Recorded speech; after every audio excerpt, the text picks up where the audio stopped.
And so since there is a quorum present, I'll call the meeting to order and ask for the roll call. Chair Colleen Bates. Here. Vice Chair Sandra McKinney. Here.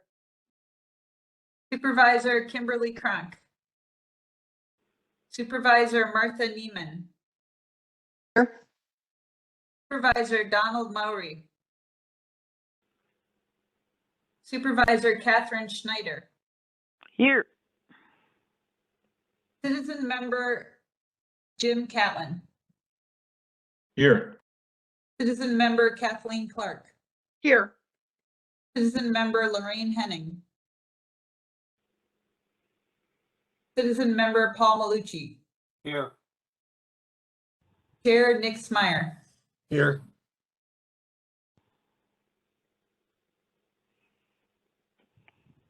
Thank you. And that is a quorum. Yes. Also need to note, Stephanie, whether or not the meeting has been appropriately noticed. Yes, it has. Thank you very much. The next And item it's on being our- recorded, I believe you wanted to note. Yes, thank you. It is being recorded. Thank you. And the next item on the agenda is public comment. Have we had any indication of public comment either by phone or person or on the WebEx site? No, we have not. All right. Hearing none, I would look for a motion to close the public comment period. So move, McKinney. Thank you. And a second by? Min. Thank you. Any discussion? I'm sorry, All who in favor of seconded the that? motion to close the public comment period, please indicate by saying aye. Aye. Aye. Opposed, same sign. Chair And the Bates, public can you just, comment period is closed. I'm sorry, Chair, can you just share who seconded that? I thought it was Martha. Yes. Okay, Thank thank you, you, sir. Neiman. Thank you. The fourth item on our agenda today is the review of minutes, and we have two sets, one from August 16th and the other from September 20th. How would the board like to proceed? Would you like to do them together or independently? I would move them both forward together, and I would move their approval. I have a motion to approve both the August 16th minutes as well as the September 20th minutes. Is there a second to that motion? This is Paul. I'll second that. Thank you. And second by Paul. Any corrections, additions, or comments? Hearing none, all in favor of the minutes from August 16th and September 20th, indicate by saying aye. Aye. Aye. Aye. Opposed, same sign. And the minutes are approved unanimously. The next item on our agenda is a director's report to the Human Services Board. Diane Cable. Thank you very much, Chair Bates. I have just a few comments to make and then also opportunity for you to ask any questions with regard to the report that was submitted. First, I do want to start off by sharing with our Human Services Board some very sad information. I share with the board that one of our staff persons, one of our employees, Amy Van Hecker, passed away this weekend after a long fight and a courageous fight with a terminal illness. And so I just let you know as a board of her passing, and we celebrate her in all that she has done. An incredible social worker, an incredible supervisor. She was with the department for, oh gosh, I'm going to forget, over 10 years, almost 12 years, I believe, and did incredible work. And everyone who came in touch with her was, will always remember that. and she'll be sadly missed by our staff. So just wanted to share that, and we're providing support with our staff to each other. Thank you for that information. I also would like to share with the board the events of last week, October 18th, just some basic information. On October 18th, the Human Services Department was served a search warrant from the Eau Claire County Sheriff's Department requesting information from the department, most of it being fiscally related. Several Sheriff's Department staff entered the department and searched and for documentation. The searching primarily occurred within my office as the director and all of our fiscal staff offices. I share with you that as I continue to indicate that I have no awareness of any wrongdoing within the department. The department and staff here continue to be cooperative in providing and responding to the information requested. I also share with you that the process of the enactment of the search warrant did have profound effect on staff as well as the community. We continue to be incredibly committed, and we have committed and dedicated staff as public servants who, even in the midst of challenging situations, continue to serve and respond to the needs of the department and those we serve. While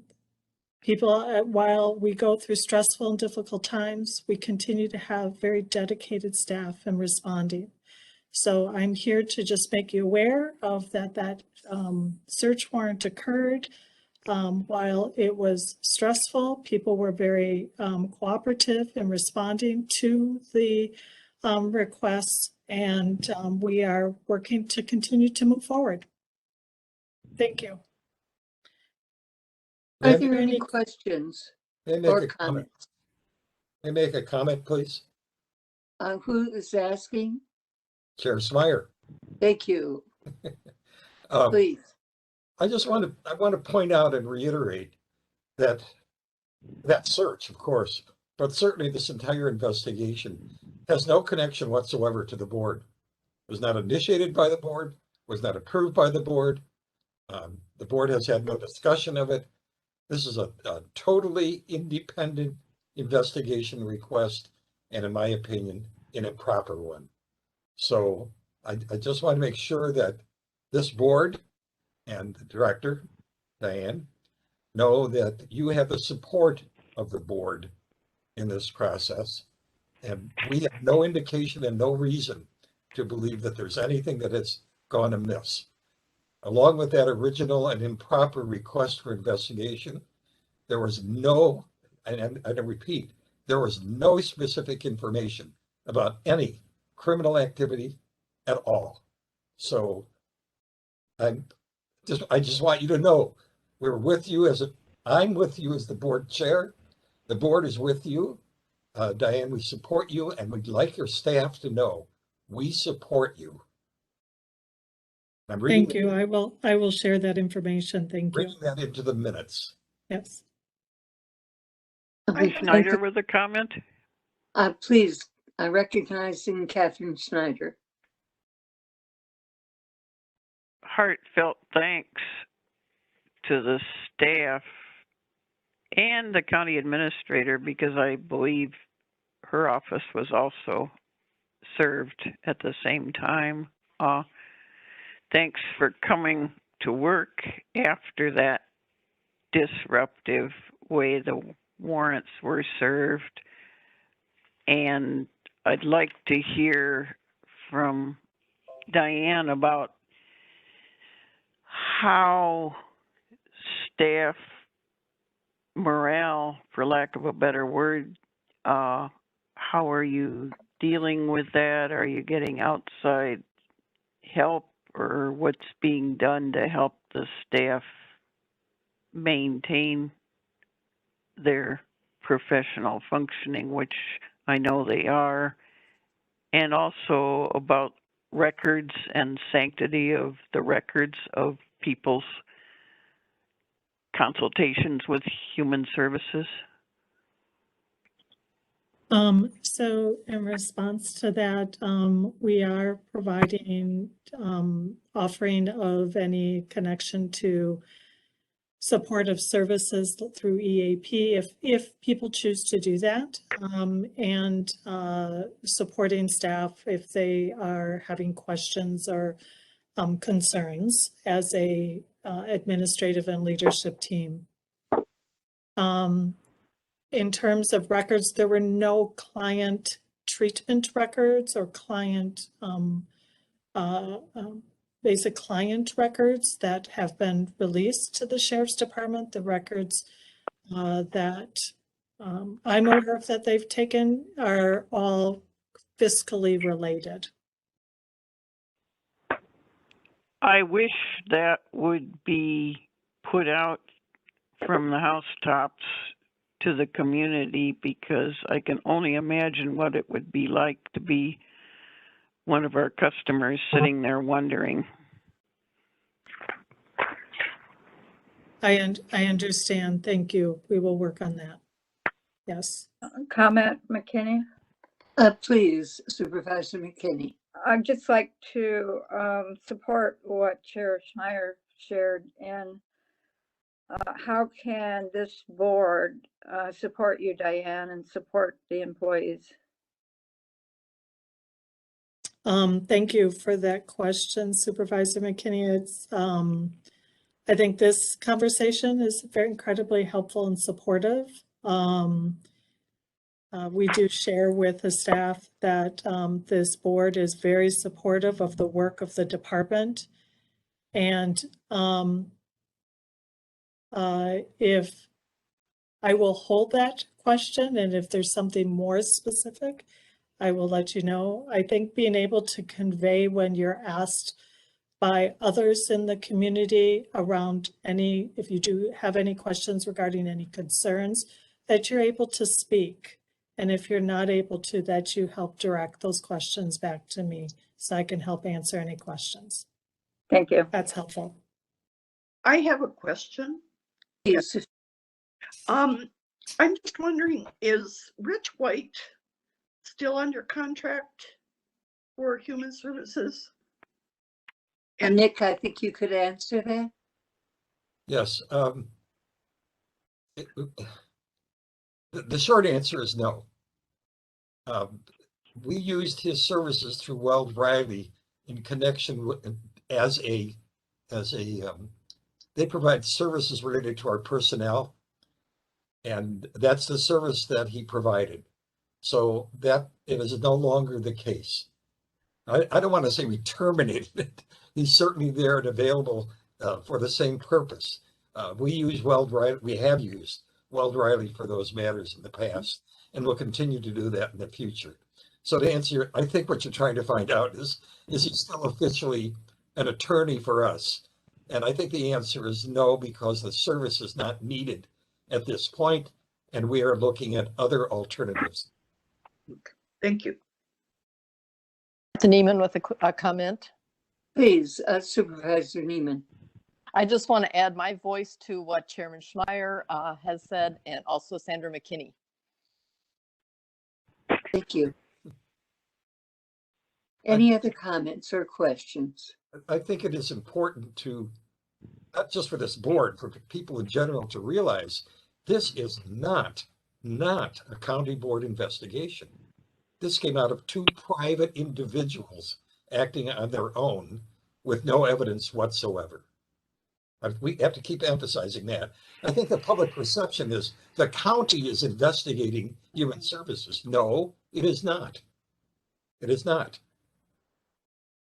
Sorry, Martha, I just had to. Okay, question when people say, but the sheriff department is using county funds.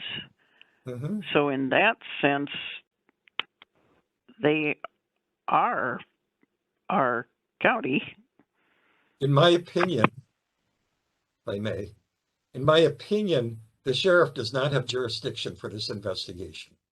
And I will remind you that when the Larry Locken case came forward, the sheriff said, this would be a conflict of interest for me to be involved.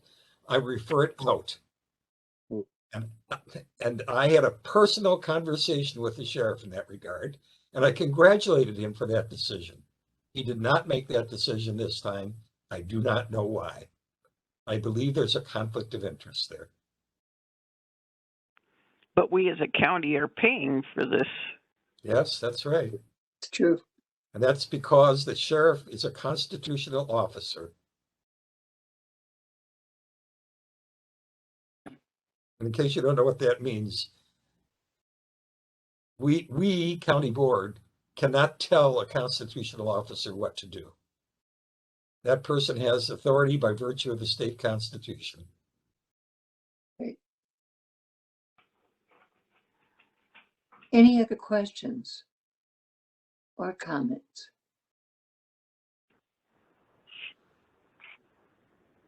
I will say personally, I also certainly support what Chair Smyer has indicated, as well as Sandra McKinney. I do think that in all the years that I've served on the county board, I have never heard of one department serving a warrant on another in county government. So this is really, to me, an extremely different approach to this. I would hope that as people look at this and as this begins to continue on, that they would respect how much how much difficulty there is in everything from whether or not you serve on the county board, whether you're a county program, whether you're in human services, whether you're any part of county government. What does this mean? What does this impact have on the reputation of the county? And I can't believe it's anything that will come out of this that shows any criminal activity, but I think the impact will be long lasting.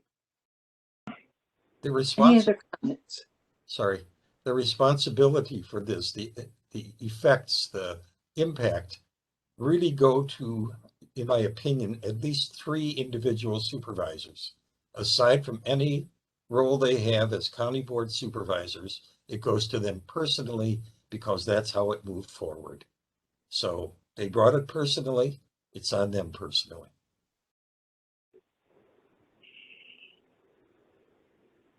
I think I have a we'll see question. the impact Supervisor in the Lowry? budget.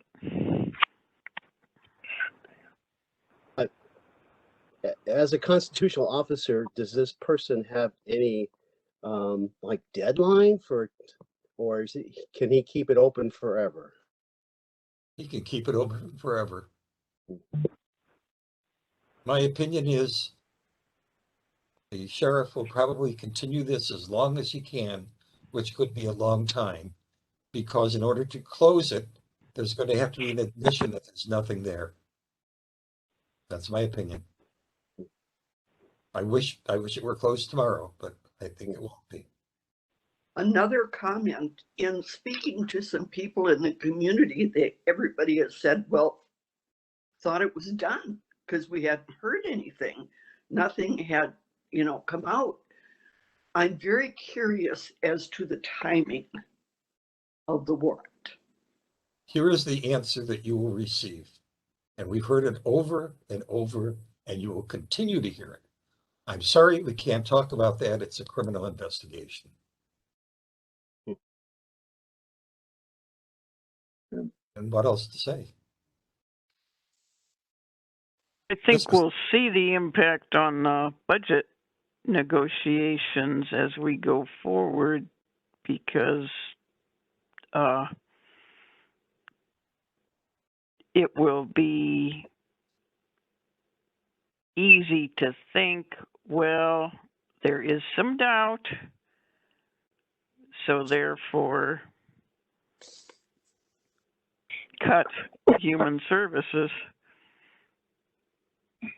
That Well, that old would- where there's smoke, there's fire, and I'm not agreeing with this because I don't. I totally disagree with it, but I already hear it from people. And I think we need to be mindful of that as we talk about going forward with the budget. Have you heard any discussion about the fact that human services came through in the black last year? Has anyone ever heard anyone talking about that? All they'll talk about is budget overages in previous years. Have you heard anyone talk about being in the black last year? And I realized there was a technical glitch at the end, but practically speaking, it was in the black. That's interesting, isn't it? Just for your thought. We have not had any indication from our finance director that would indicate that there was not a real effort on the part of human services and the finance director to be sure that indeed everything was appropriate, and even though there were changes, was appropriately listed and in the right categories, even though some changed.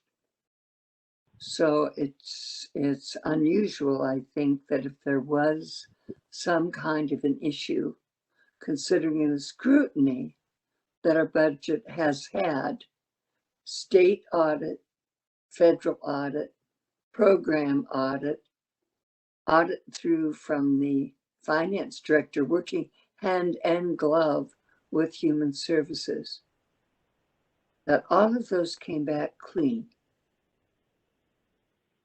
That's quite accurate. Thank you for that clarity. I would also remind you that this whole thing started with a false narrative. Martha Nemo with a question. Yes, Martha. Is there any way to hold the individuals who brought this forward accountable for their Supervisor actions? Bateman, I assure you, if there was a way to do it, I would have done it.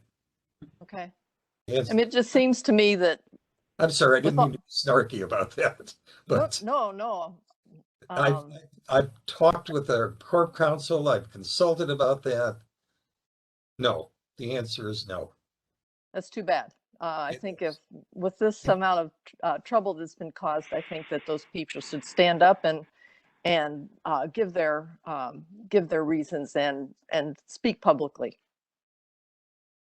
I wish it were so. If there are no other comments, questions? Are there any, could I just ask, are there any questions regarding the board narrative that was submitted in the packet? Anyone have any questions in regard to the narrative? The one thing that I didn't really see a lot about in there was the manner in which this was conducted a week ago Monday. I found that extremely upsetting, and it's not noted anywhere that indeed deputies came in with flak jackets on and had their weapons with them. Chair, just a point of clarity. I've had discussion with the chief judge and the district attorney, and I understand that standard practice for this kind of warrant. So when Supervisor Dunning's stepdaughter-in-law was served with a warrant, they showed up with flak jackets and guns. Apparently, it's standard practice. I talked to a retired person in law enforcement with long history in other places and spaces than Eau Claire County, and he said that there's some matter of judgment. You can do it this way, and or you can do it in plain clothes. It is somewhat a matter of judgment. That is accurate.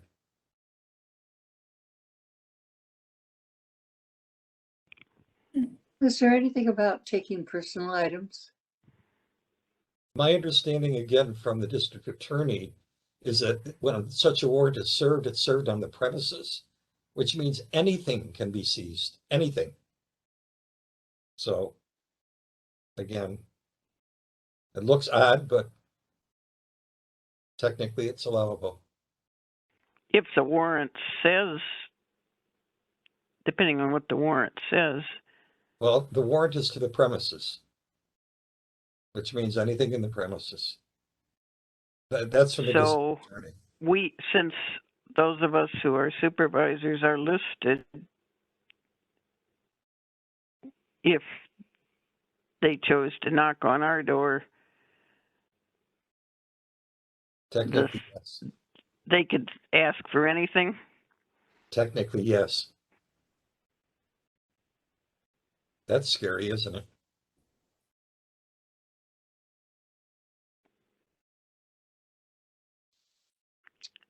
Thank you. Doesn't exactly make an advertisement for running for county board. Well, especially at a time when we're trying to appoint to a district. That's right.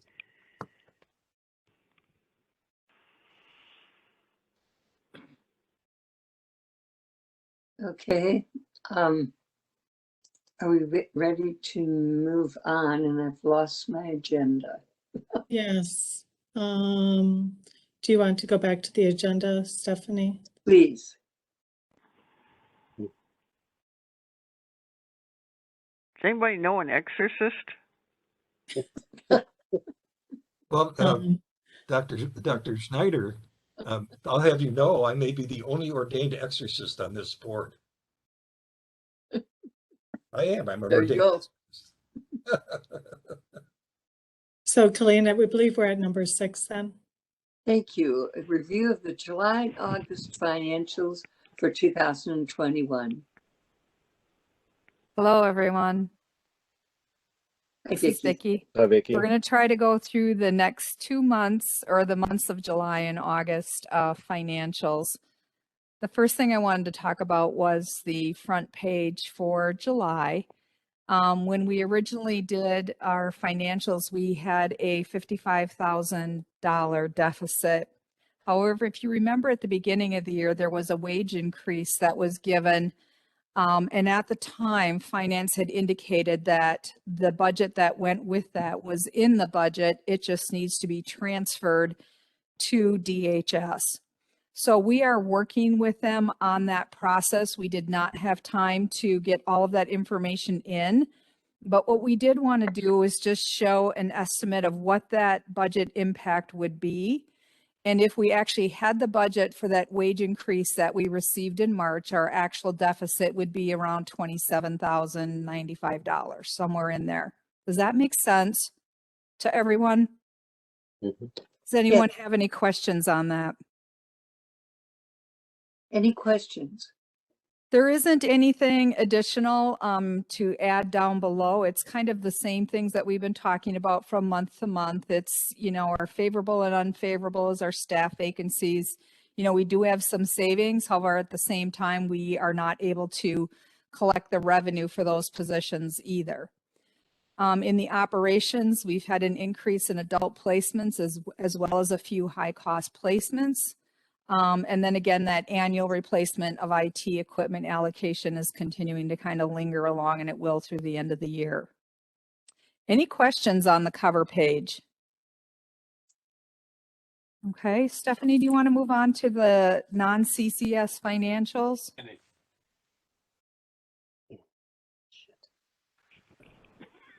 I'm not going to spend a lot of time unless someone really has some questions, but basically the revenues are lagging again by about 562,000, somewhere right around there. And most of that is just due to the staff vacancies and stuff that we have. When we're not able to provide the services, we're not able to collect the revenue. And we've done some in-depth analysis and worked with the administrators, and that is what we are seeing. On the flip side, if you go down to the expenses, we have around 527,000 in employee savings in the staff savings. However, in the contracted services, we're about 95,000 in a deficit, and that's mostly due to the IMDs like Winnebago and Mendota. And if you look at, so right now, while I said it was around 27,000, at this time last year in July, we were at about $11,500 deficit in July of 2020. Vicki, could you go back to the high cost placements and explain where we are with those? Because I think those are the things that really throw off the budget.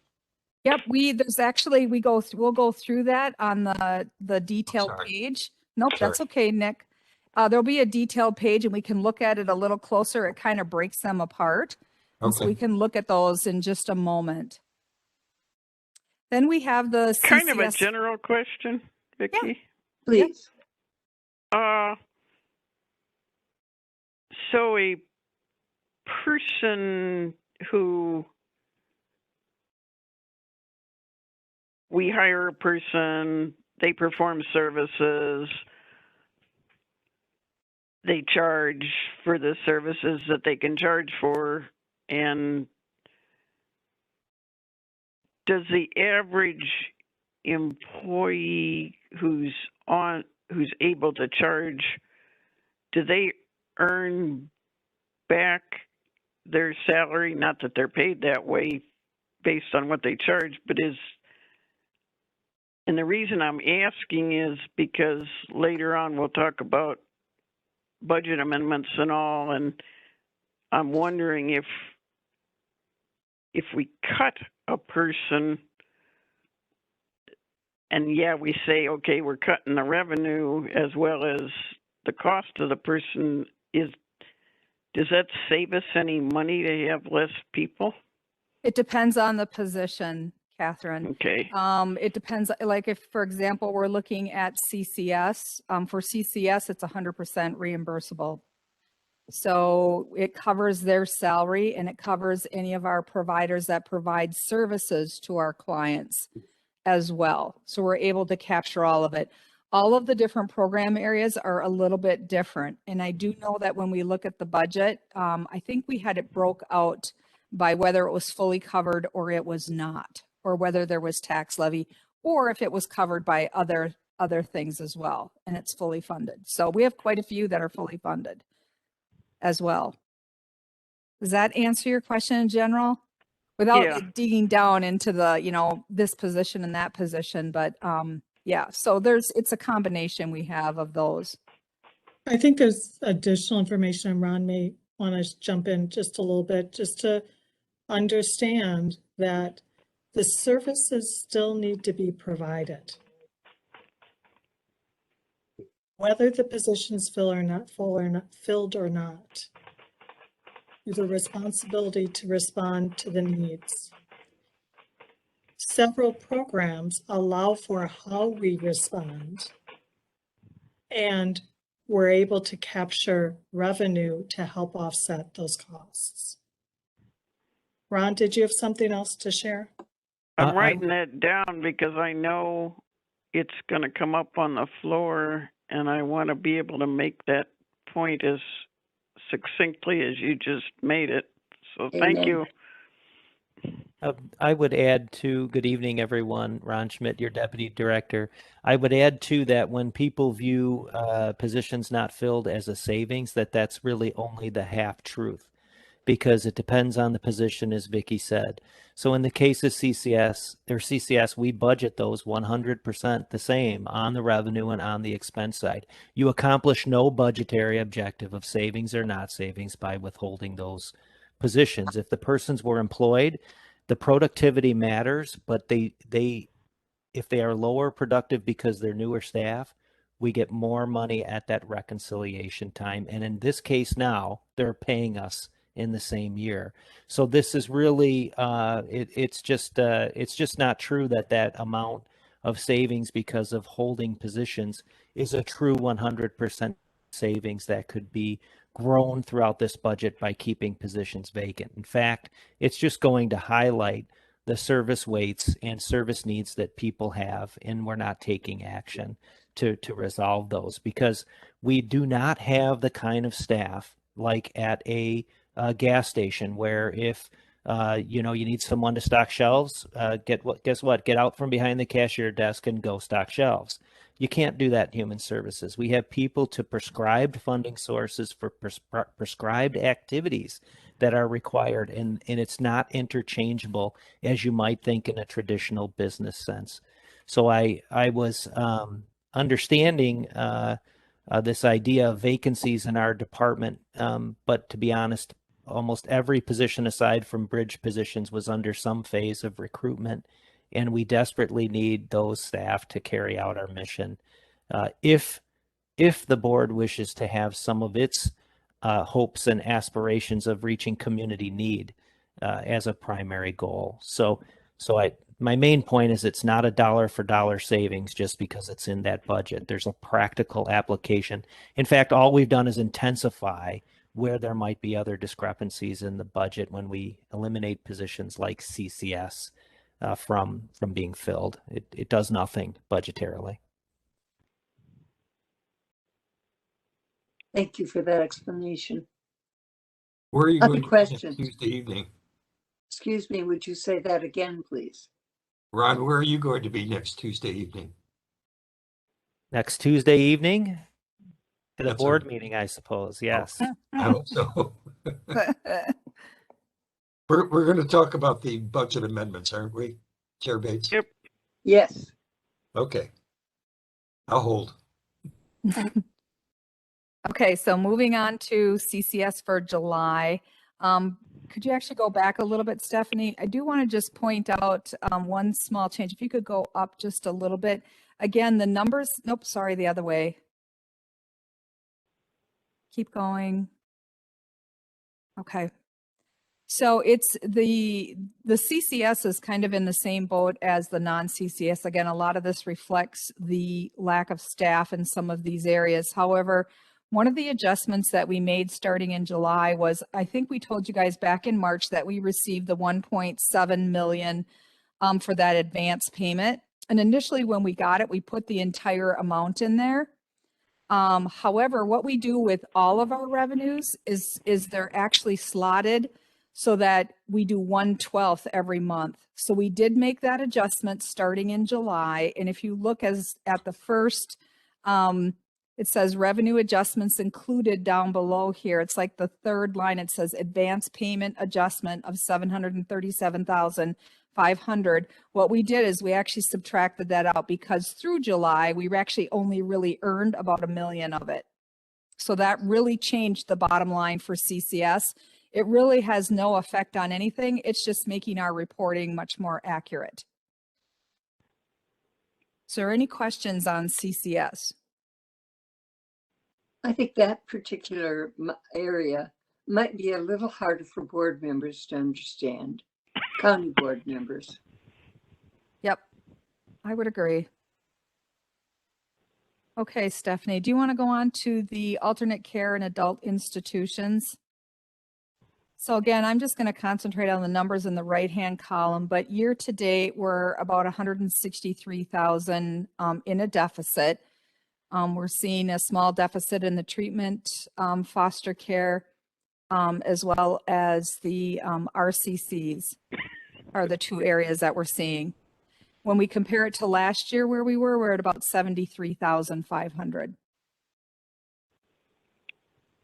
Any questions on the alternate care?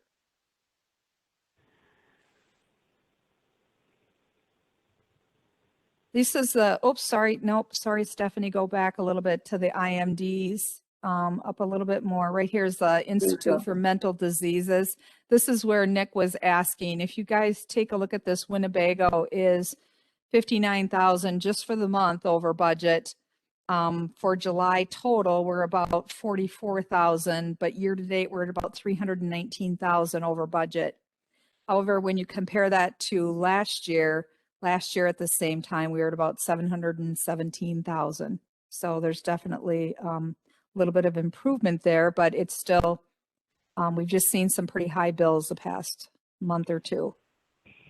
Vicky, what's the comparison, if you can do it off the top of your head, between number of clients last year and number this year?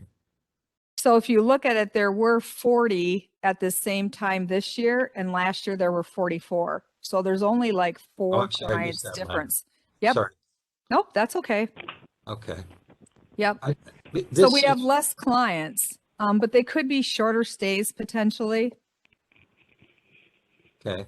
You know, that would, even though you're within like 4, it could potentially mean there's shorter stays.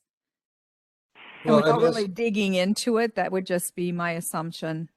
I'm asking the question because IMD and the community residential facility lines, those are the most expensive lines we have, I think. Yep, the adult family homes and Right. CBRFs. Yep, Right. both of those down below. And that's in that next section down below where we have the adult family homes. If you notice, for the month of July, we're about 90, almost 91,000 over budget in the adult family homes. Right now, the CBRFs are indicating a small savings. However, year to date, we're at about 230,000 over budget in comparison to 222 last year. On the other side, in excess. So it's almost a $400,000 swing from year over year. Okay, thank you. You're welcome. Okay. The next is the alternate care report. I typically only just look again at that middle boxes unless you guys have some additional questions. So when I look at the percentage, we're about 9.5% over budget through July. In June, we are at about 106.9, about 107. So we're about 2.5% just up in costs in that area. Any questions on the alternate care report for July? For the program summary, the next one, again, we're kind of looking at the expenses for all of the different program areas broke out. Through July, we should be, at about 58.3%. I think most of them were within or just a little bit over. So if you look at the average of where we are overall, it's like 51.6%, almost 52%. And we would be at 58. If we would continue on the same spending, we could end up at 88.4% of our expenses. And we would be under budget on the expense side only. Any questions on the program summary? Okay, Stephanie, do you want to move on to the August? And again, similar to July, the August deficit is estimated at about 62,000. However, again, once we apply that payroll budget adjustment, it took it down to about 30,400 is where we would be. And again, we do expect this to be reflected in our September financials. By then, we'll be working with our finance partners, and they're going to help us to make sure we get all of this, the work done that you have to do to get this set up so it can be reflected correctly in our financials. Nothing really different on the factors, kind of the same things as we had in July. So there's nothing really there to note unless someone has any questions on that cover page. Okay, Stephanie, do you want to move on to the next page? We did actually have a little bit of an increase in the intergovernmental grants and aids. So typically this is because we receive a small amount in like January, February, and then we get a bigger amount in that July, August timeframe. And so we're typically estimating it from previous years. And this year we ended up getting a little bit more. So it did kind of reduce the overall revenue deficit. However, it is still there. I mean, it's still there and it's still pretty significant. So it's about $500,000 we're running short on revenues overall. If you go to the expense side, we have about 611,000 in savings in that payroll and kind of benefits area.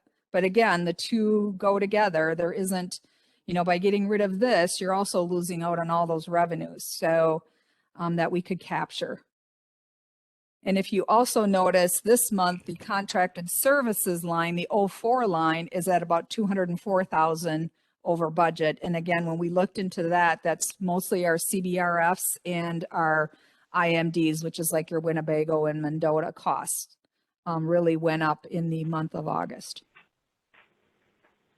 Any questions on the non-CCS financials? I just have a question. This is Supervisor McKinney. Yes, please. When you talk about the revenues that we could capture, and I know we're talking usually about mandated services, is that accurate? Yes. Yes. Okay. And so I'm trying to understand when you say we wouldn't have employees to generate that revenue. Is that accurate when you do that analogy? Yeah, so let me say what I said earlier, because Okay.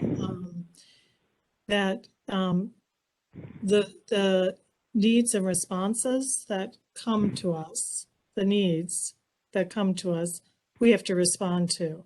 Right. And we have a waiting list, right? In some program areas, we have a waiting list, yes. And Yeah. so that also would go into the scenario that Correct. if you had the employees, there wouldn't maybe be a waiting list, right? Well, so I'll give a general example. If somebody is waiting to work in CCS, which is fully funded, and we could be wrapping services around, and they're on the waiting list, and something happens and they're needing a quicker response and becomes more urgent and needs either hospitalization or response with a placement, those services are not, we don't see, that falls to tax levy then for some of those services. So depends upon the program area that you're talking about. Irregardless, our responsibility is to be responding. Right. Okay. No, that's helpful. Thank you. You're welcome. Any other questions? I do think I didn't mention, I apologize, but last year at this time in August, we had an excess of around 128,000 is where we were. Okay, Stephanie, do you want to move on to the CCS financials? Again, pretty similar to what it was last month. Again, we did put in that adjustment for that advance payment. So now we're claiming 8 months of that 1.7 million. But again, we have savings of like 530,000 in employee costs. But again, we're unable then to generate the other revenue for the services of the clients they may have had. So again, that's why you see it's a little bit bigger or deficit here. Again, this is money that would get recouped at the end of next year. So any questions on CCS? I just have a question, Vicki, or maybe a clarification. When we say we will recapture that money next year, are we talking about the full amount? Yeah, so whatever this number ends up being down below, like right now it's at 1.6 million. If that's where we ended today, and that's what our final number was, then, you know, you have to do all of the reporting next spring, and then the next December we would recoup that. Now, the thoughts behind this is next year in like February, March, we're going to get better at estimating what we would like for an advance payment. And the idea behind this is to make that gap smaller and smaller so that the county does not have to support that large gap amount. Does that make sense? Yes. And that's for you. CCS. Yep. You're welcome. Okay, Stephanie, you want to move on to the alternate care report? So again, through August, year to date, we're at about 186,000 with a deficit. Last year at the same time, we're at about 65,000. We do have less clients in placement than we did last year. But that just could be, again, sometimes that's just they may have been there longer. There may be some higher cost placements. It just depends. And I don't know if Terry has anything to add or not. She may or may not. I don't want to misspeak either. but generally that's a couple of things. I would just add that we've had a lot of high cost kids that have been placed in RCCs. So we do have quite a few exceptional rates. I know we have one youth that we're paying around $850 a day. And that's a really high rate compared to what we have been paying. So that's where I think we're seeing the overage. Thanks, Terry. Okay, nothing in juvenile corrections, the Institute for Mental Disease. If you want to go down just a little bit, Stephanie, there. If you notice, Trempealeau County, we're about 21,000 over budget, but if you look at Winnebago, we're at about 118,000 over budget for the month of August. And if you look at the expense, it was like 154,000. That's quite high. And then if you look at what our year to date is, we're at about 442,000, almost 443,000 in comparison last year. And again, last year at the same time, it was quite a bit higher, but it's something we're always watching and analyzing and working on. The adult family homes, if you notice, that number is also quite over budget by about 100 grand. CBRFs are just kind of hanging right in there, but overall, those two combined are about almost 74,000 over budget in that area. At this time last year, we were at about 179,000 to the positive, and total year to date, we're at about 320,000. So it's about a $500,000 swing from year over year. Any questions on the alternate care and IMD report? Okay, Stephanie, if you want to go on to the alternate care report. When I looked at, again, I'm just focusing on those middle numbers. When I looked at the percent that were over, it was the same as it was in July. So it did not get worse. It did not get better. So even though we had, you always get additional budget each month, but the percentage stayed the same. So it's been stable through the month of August. Any questions on the alternate care report? The last one is the program summary. And there really was really very little change. When you look at the numbers, we should be at like 66.7% in our budget, and we're running at about 59. So we're about 6% under where we would be for our expenses. So our expenses are doing well. If we again would continue, we'd end up at about 89%, and I think it was 89 point something for July. So it's been pretty stable as far as our expenses go. So that's the financials for both July and August. Are there any further questions or comments? I think the one thing I'm trying to wrap my head around, if we were fully staffed, how would this look different? Or would it be about the same? How would what look different? The financial end of it? Is that what you're asking? Yeah, the bottom line. Well, there's a lot of variables. I know they would be bigger numbers on both the revenue and the costs.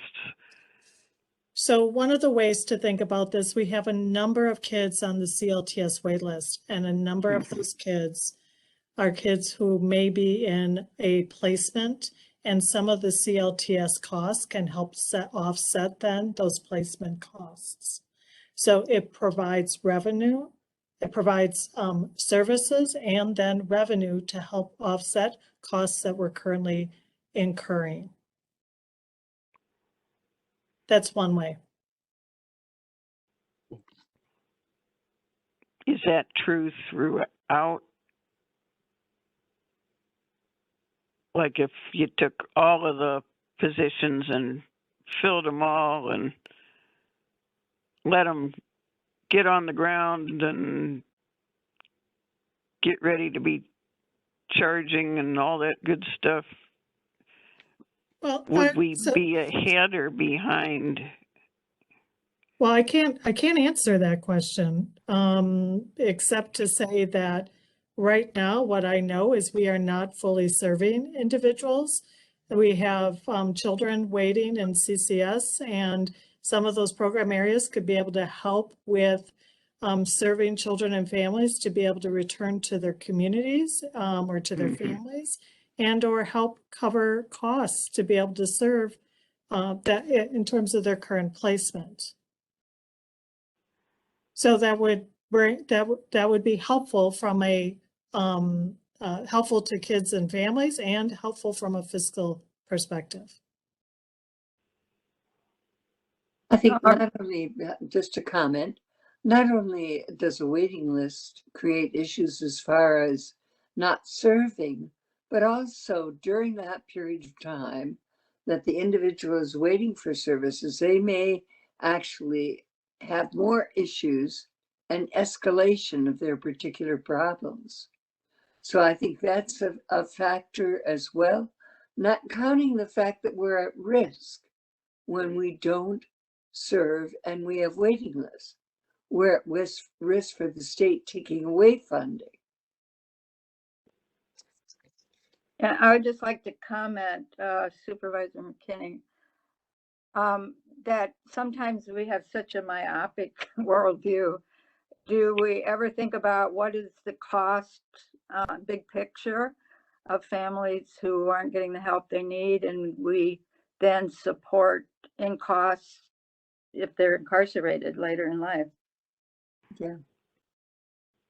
Yeah, I think that's a very valid point, that people don't just go away because they're not at Human Services. They will show up in some other area of our community, and if they're in crisis or they're unable to meet their needs, it's going to draw on resources wherever they land. What I would add about this conversation is for CCS, Comprehensive Community Services, and CLTS, those positions are fully funded. So the numbers on the budget, Catherine, would be even, right? Right. It's 100% funded. But what we can do is prevent people from deteriorating and needing placement. Kids waiting on a wait list, it's not only just what they need, but it's preventing them from having to be hospitalized. It's preventing them from having crisis and things that boil over into other areas. And that's, quite frankly, where I think our whole genesis of the plan for CLTS to add a unit to take care of 100 and almost 40 kids is extremely important to know what we're counting on and what we're planning on moving forward.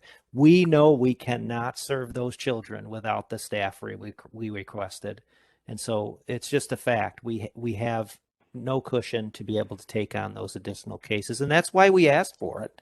We didn't ask for it because we wanted another team. We're asking for it because there's 140 children in our county waiting for long-term support services, meaning their needs are not going away or expected to go away in a year or longer.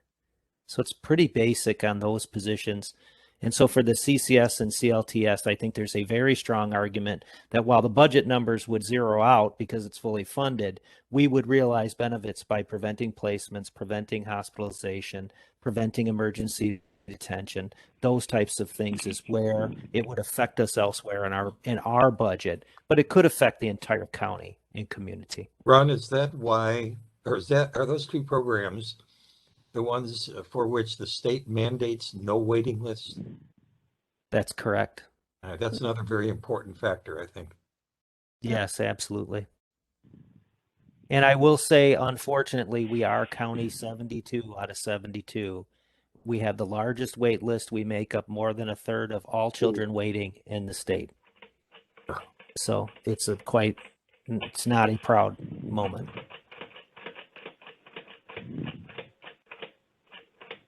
That last factor is, I think, one that, as you're right, we certainly are not proud of.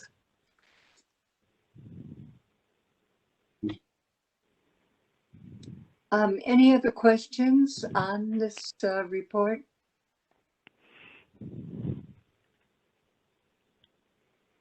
I'm not hearing anything more, unless anyone in staff have anything further they wish to add. Colleen, we would just need an acceptance for those two. Right. Bills. And I would look for then a motion at this time to accept the presented financial report. Also move, Kathy Clark. A motion by Kathy and a second by, I'll second McKinney. and a second by Sandra McKinney. Any questions? All in favor of the motion, please indicate by saying aye. Aye. Hi. Opposed, same sign. And the motion passes unanimously. Then we'll move on to the next item on our agenda, that's staff vacancies.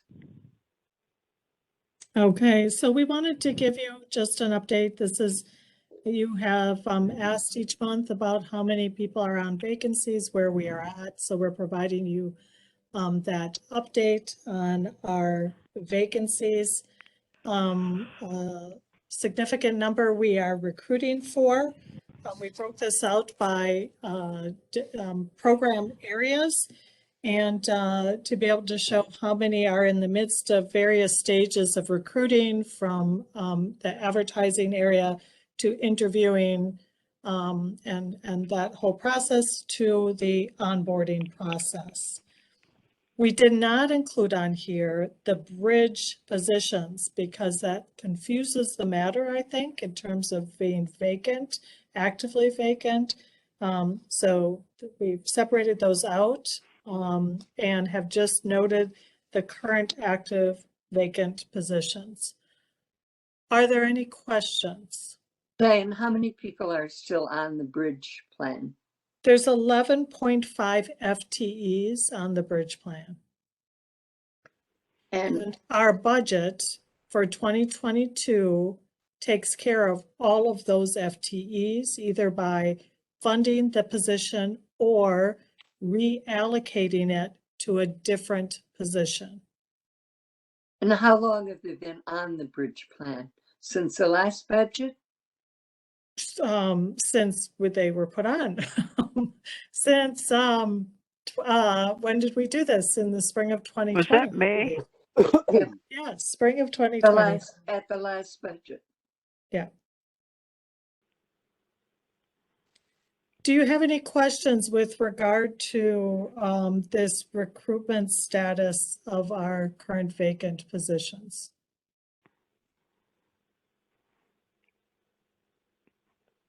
How many are not started at all? I'm not remembering. Every position has in some form of starting. There are a few that have just started to be recruiting and will be setting up interviews, but I would say most of them are probably at that identification and moving into interview process. There are some positions in which it's taking longer because we aren't receiving as many applicants or qualified applicants, or even when we're making offers, we're needing to go back because people are not accepting. So it takes time. And it's too early to notice what last Monday did in terms of how we're viewed as a potential employer. We haven't received any comments since last Monday. We have, in the past year and a half, have a few applicants say that they did not want to come forward, citing that reason of the current investigation. I have a question. Has the jail social worker position been filled? Or I don't see any position here that says jail social worker. So it's titled as a social worker position. And so Luke, I believe that position would fall under crisis. Okay. I think we're pretty close if it hasn't yet. Correct, yeah. We're in the process, we're in the last stage of recruitment for that position. So moving right along. And you're right, Diane, we did fold that into our crisis positions, folded it into the crisis team. Thank The you. other thing to note, we are providing the service with another staff assisting. Yep.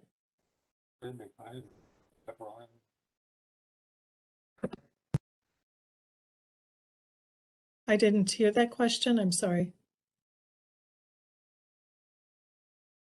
Did someone ask another question or comment? Not hearing it. All right. Was this helpful to you, this document? Yes, I think it certainly shows why we are not keeping up. Yeah. All right. Is this something you'd like to continue to see? Board members? I would. I would. Okay. Thank you.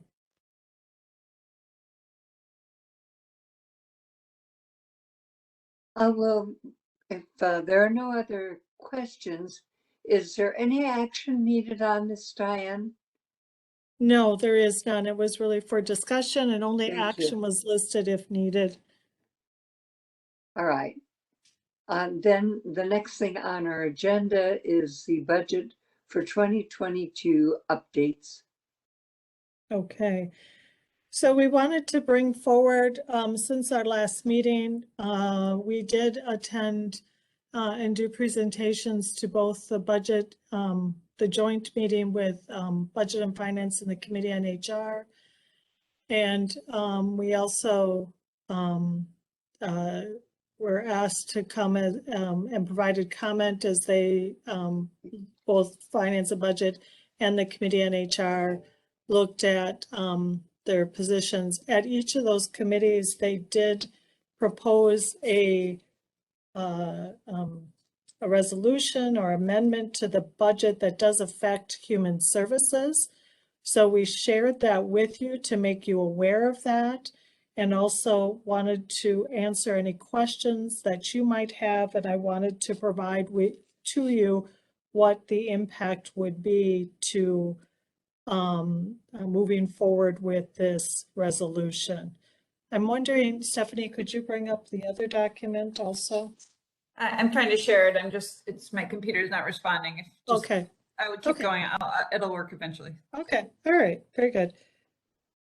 So we did provide in your packet a position summary, again, for you to all know all the positions that are supported by the county administrator's budget. And we support her recommendation and the need for each of those positions. In that request regarding the positions, it includes new FTEs and changes to existing FTEs. The new FTEs equals 11.83 FTEs. The rest are changes to existing FTEs. So we provided that document. And then also you have the amendment that was proposed by Budget and Finance, and concerns that we would have with regard to this moving forward, instead of as in the administrator's budget, is that this does not allow us to meet our requirement to end the wait lists. This recommendation does not allow, as we've discussed already, for us to be able to have positions that then are responding through program areas that provide services, and it does not meet our budgeted revenue then, as we've budgeted. And we will still need to be providing the services.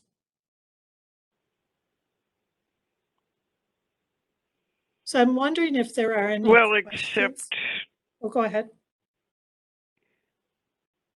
To take the devil's advocate position, okay, if we don't provide, for example, the CLTS services,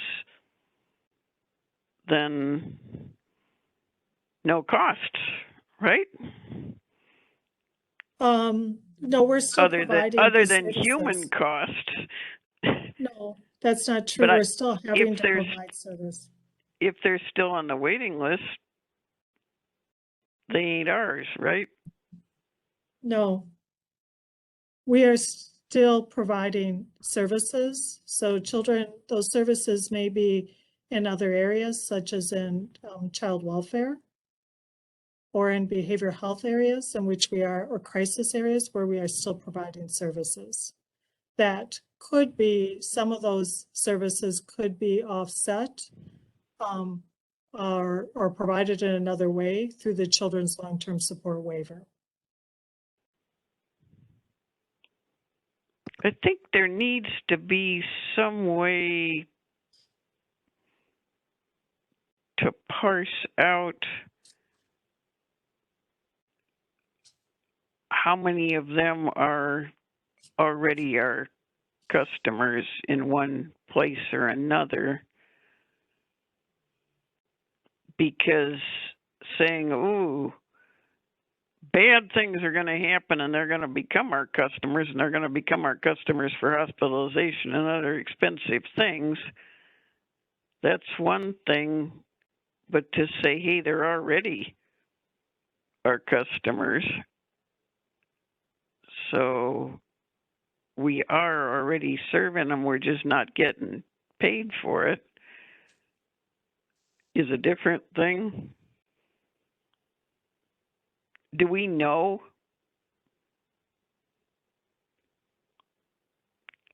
Do we know if we're already serving individuals? Is that the question? Yeah, like what percentage of the CLTS waiting list is already our customer in some other form? So yes, we're able to provide that.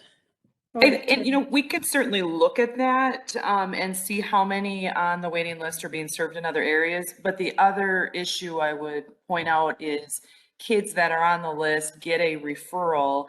And now what I've been seeing is they get opened in youth services for case management because they couldn't be opened and they've been sitting on a waiting list. And you don't see that in any other county, that the first place to open the youth for services is in the youth justice system. It's going to typically be in the children's, in CLTS or CCS. And we just had that happen in the last 2 weeks, that we had a school professional reach out and say, this child needs help. And we ended up assigning a youth services worker to get involved. But we could have done prevention work if we could have opened up that child, 6 months ago or a year ago. And this is Luke. Anecdotally, we've seen it before too. Parents don't have the skill support to effectively parent some of these children with high needs. They need some extra support. They end up engaging in behaviors that lead to a protective services report and in our system that way as well. That is the last thing we ever want to happen. But it's important not to think about any of these positions in a vacuum. I mean, they impact one of our programs in one way, shape, or form. Every single one of these families. I would say the moment they're referred, they're a customer. I do think the information that is mentioned, how many kids on the wait list are receiving services, I think that is good information. But keep in mind, you can't go to Walmart and self-checkout and get give me one CLTS. You don't get it that way. Most referrals going to CLTS are because they've come to the county for some other purpose, reason, whether it's CPS, whether it's child welfare, whether it's, hey, I need help calling. I heard there's this program, but we are working with everyone who has been on the wait list, who is on the wait list. We have worked with them in some shape, form, or capacity, whether it's juvenile justice, youth services, CPS, behavioral health, parents who might be in the clinic who need help with their disabled child. I mean, they are finding out about this program from us. It's usually a referral from access and something that comes within. I don't think that part of it is well understood. For me, I just have a question also.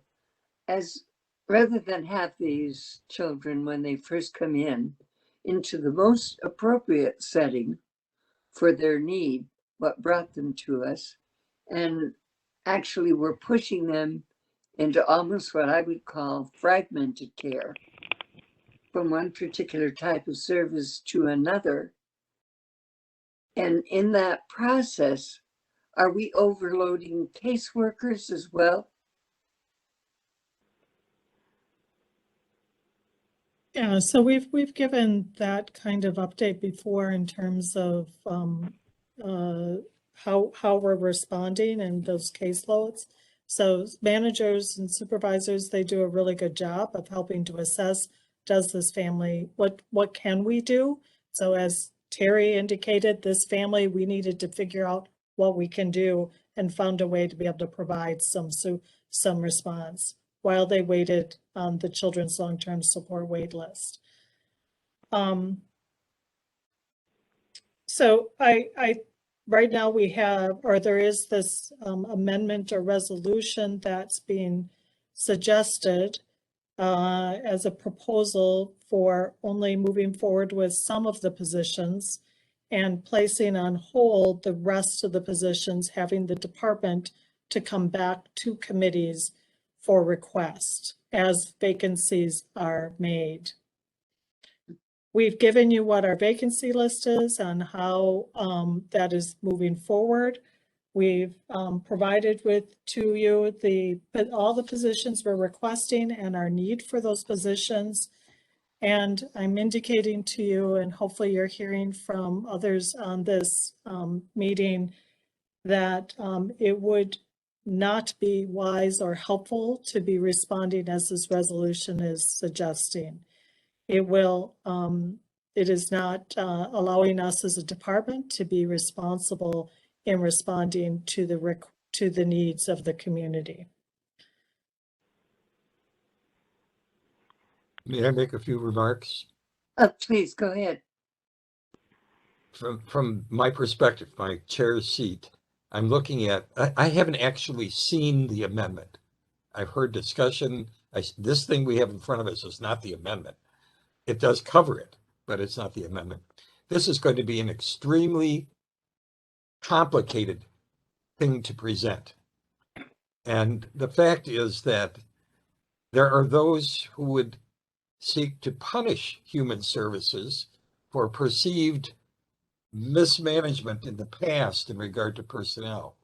So my suggestion is when this does come up onto the board floor, I certainly would ask, I'm going to ask Administrator Schaaf to present and rationalize and so on, and certainly Chair Bates.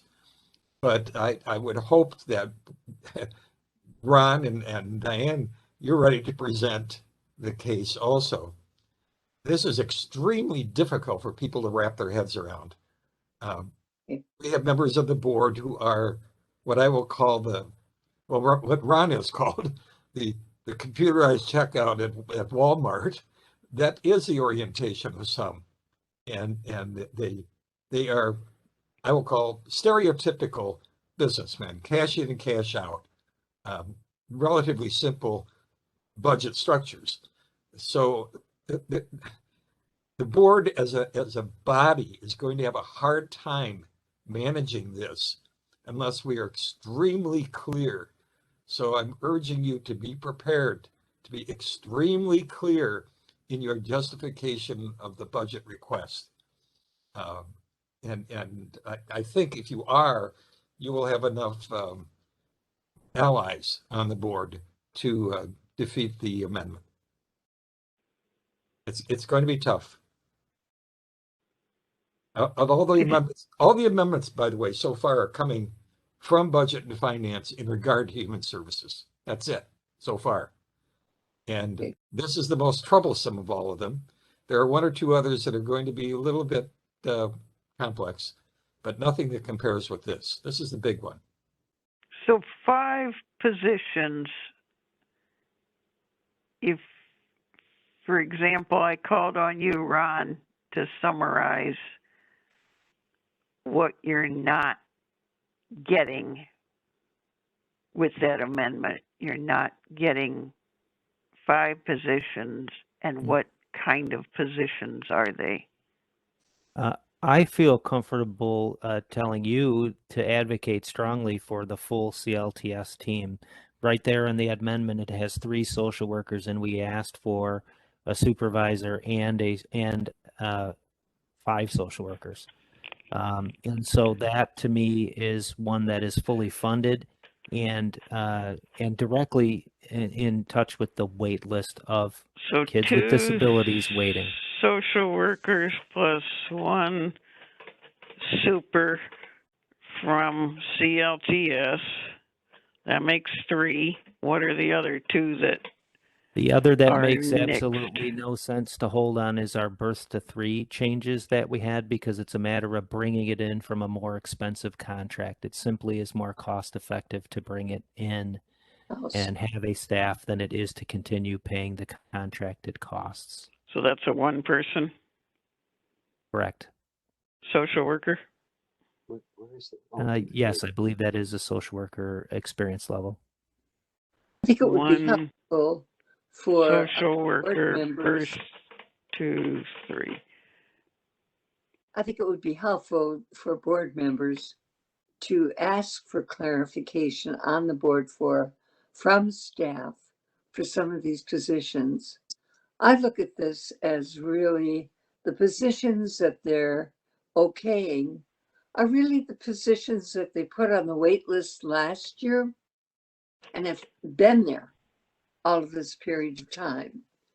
The positions that they're not okaying is this year's wait list. And again, I'm not done yet in my question, because 1, 2, 3, I'm up to 4, because we say 11.8 and they say 6. So at the most basic level, there's 5 positions they're holding in escrow. No, that's not correct. Let me No. correct you. So not all of the positions that they're indicating are new FTEs. Some of them are reallocations of FTEs. Right. Yeah, so in their proposal, there is only 2.5 new FTEs. They're addressing 6 positions, but only 2.5 of those 6 are new FTEs. But as far as... I misspoke. Let me say that again. I didn't count the 3. 4. I'm sorry. I'm not seeing through my glasses very well, so I apologize. Let me state that once more. There are, on the request, out of those 6 that they're indicating, 4 of them are at new FTEs. So the 3 social workers for long-term support are new FTEs. Half of the supervisor position and the data specialist, which is a 0.5. Those are the only new FTEs. When you look at our position summary sheet, we've kept what are the new ones on here. And if you go back to the PowerPoint, and we can resend it, that we reviewed with everyone regarding the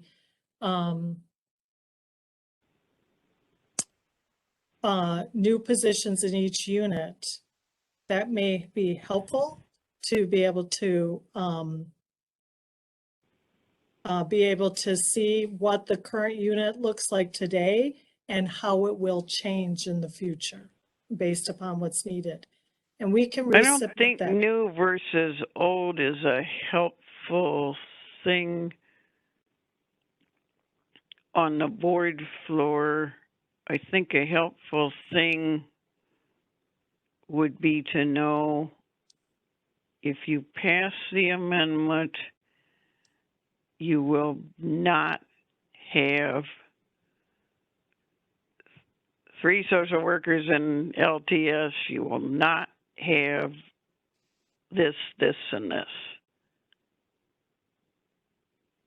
So if you could send me a 1 sentence of if we pass the amendment, this is what we will not have. I think that would be real helpful to me for people like me that are real concrete thinkers.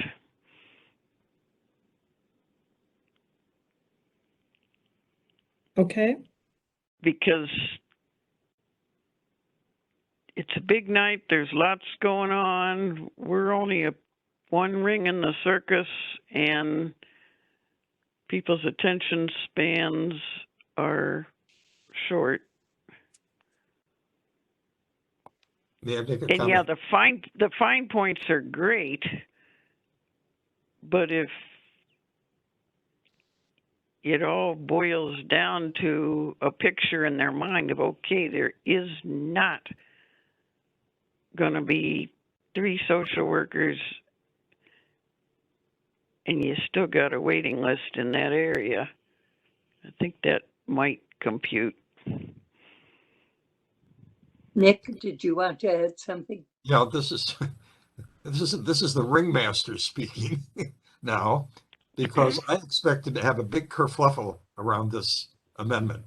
So Yep. what I'm saying to you is I am absolutely keeping order in this one. Only members of the board, only supervisors may speak to this. If we wish to bring in a staff member for clarification, you do not call for that staff member. The board chair does. So if you're saying, and we have here Ron Schmidt who can present, only the board chair can say without objection and call on Ron Schmidt. So be very aware of that. Don't start talking to each other and calling people in, because I'll stop that. I want to have absolute order here. And that's why I'm saying, please have your act together. Who is going to say what about what? Okay, and help me to maintain that order. This is going to be a very controversial amendment. Are you clear on the 1 sentence I need, Diane?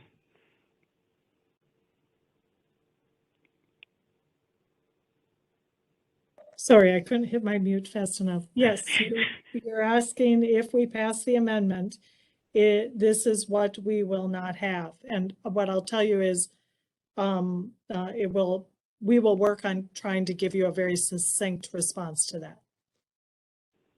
And if I could have it by next Monday, that would be. We'll work on that to get it to this week. Yep. That would be great, because I know do we each still only get 2 talking According to opportunity? Robert's Rules of Order, each member has 2 opportunities to speak.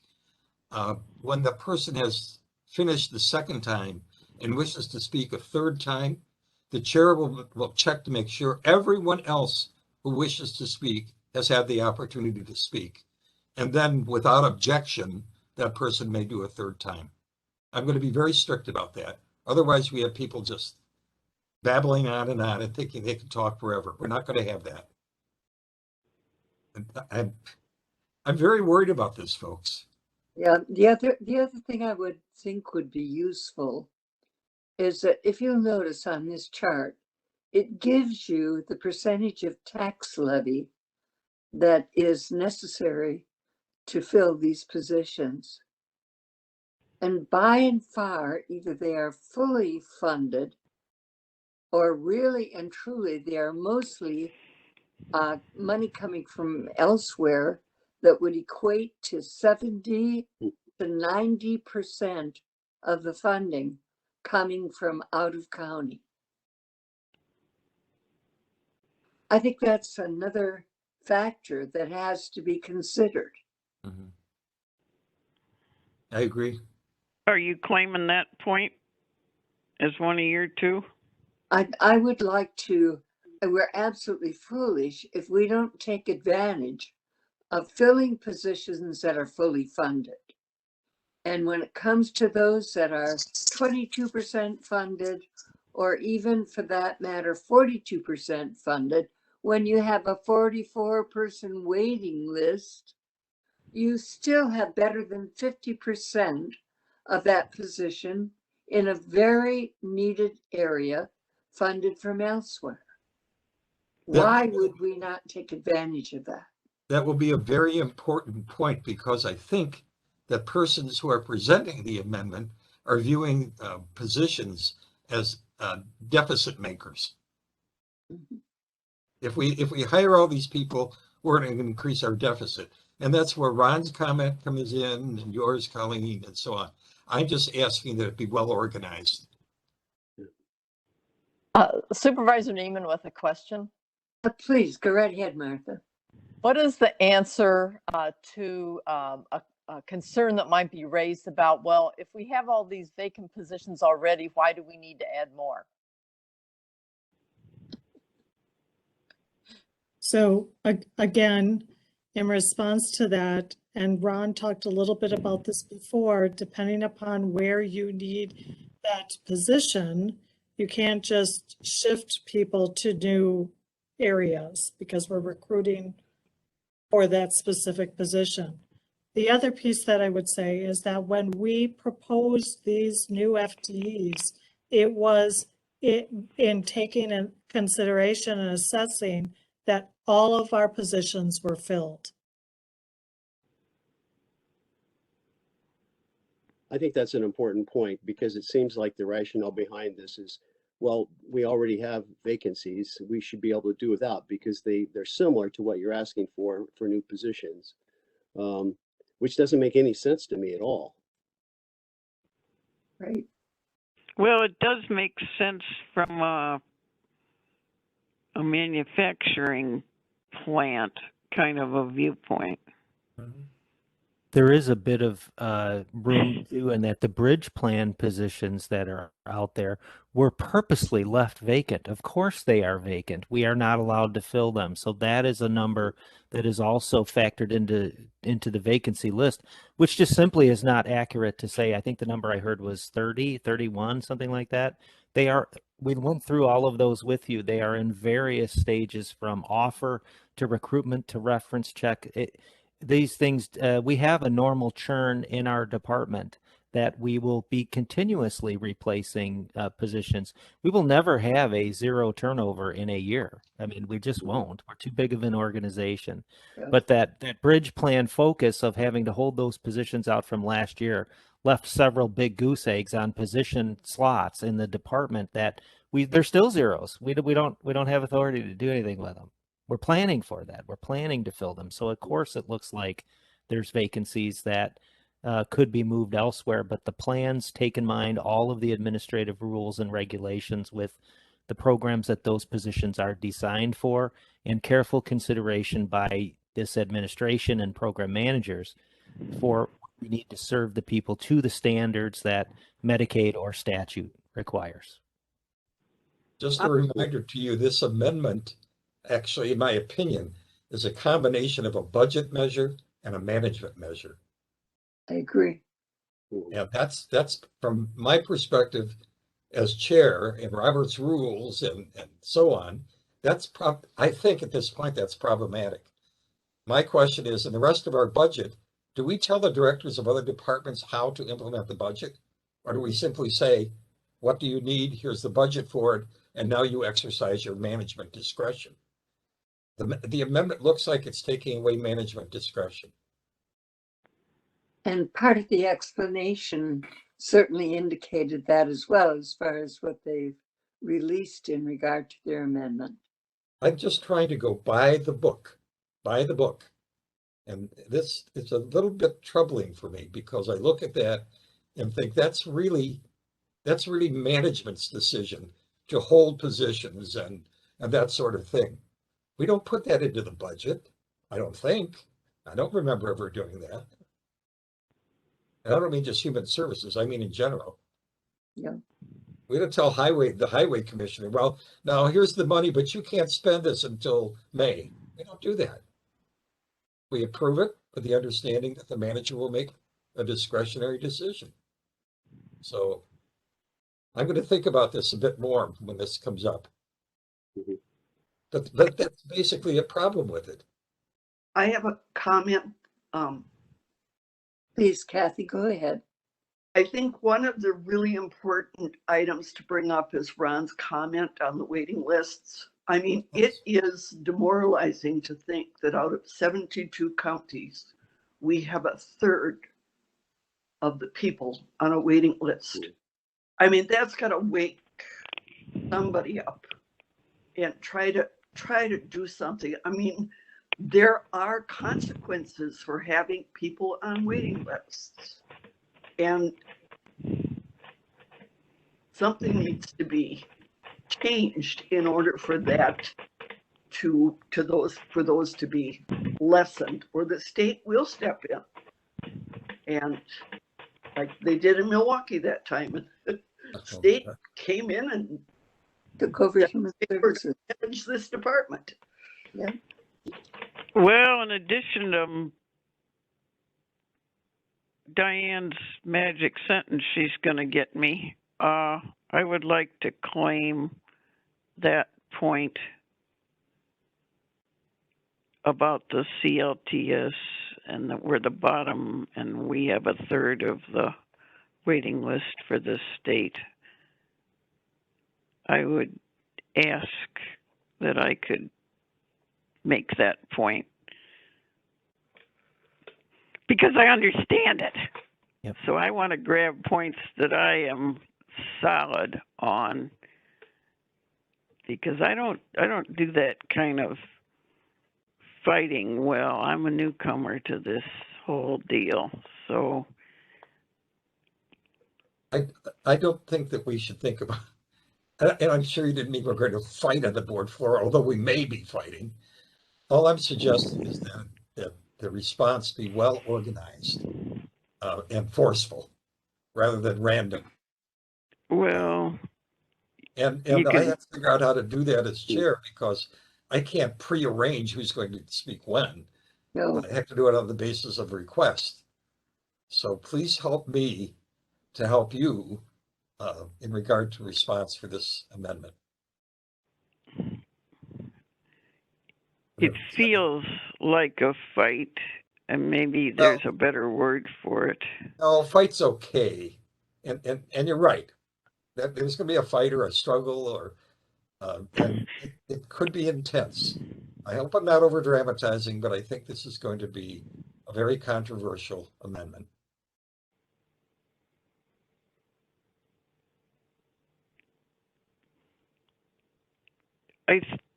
Are we data is dealing with the available, other Catherine. amendment too? We have all five. We have 5 amendments.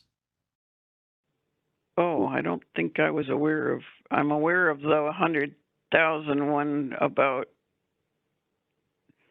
taking it away from our training budget, I guess you'd call it. Well, that particular taking it from the, I'm sorry, there's one amendment that has to do with the EDC, taking money from the EDC and then distributing it to 4 nonprofits. That's not strictly speaking a human services item, so excuse me, I misspoke there. On that particular instance, though, Supervisor Schneider, my response has to be that that's a double-headed motion. It's 2 motions in one, and we cannot consider that. We have to handle That's not the this. one I was asking about. I realize. I'm sorry. Okay. I misspoke. They're not all human services.